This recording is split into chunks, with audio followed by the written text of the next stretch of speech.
Karamihan sa big-time breeders nagsimula rin sa mali at walang exempted. Breeder ka man, backyard man o game farm owner, pare-pareho ang simula. Walang veterano na agad tama ang galaw. Walang eksperto na hindi dumaan sa sablay.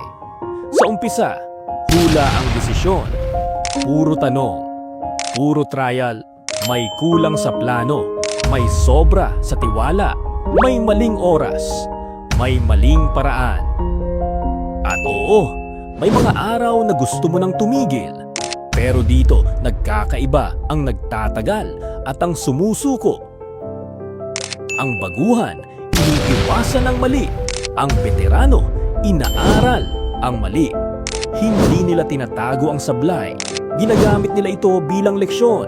Bawat pagkakamali, may kapalit na kaalaman. Bawat maling galaw, may itinuturong tamang hakbang. Kaya habang tumatagal, hindi ka nagiging perpekto, nagiging handa ka. Mas kalmado sa desisyon, mas malinaw ang direksyon, mas matatag ang loob, at darating ang araw na ang dating mali ay siya nang nagturo sa'yo kung paano maging mas maayos. Kaya kung nagkakamali ka ngayon, normal lang yan. Hindi ibig sabihin na mahina ka. Ibig sabihin lang, nasa proseso ka. Breeder ka man sa backyard o may sariling game farm. Ang tunay na pag-angat, hindi nagsisimula sa galing.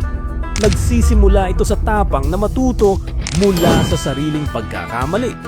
Kaya kung gusto mo sumabay sa proseso, i-like, share, at i-follow ang page natin. At i-comment kung anong unang mali ang pinaka nagturo sa'yo.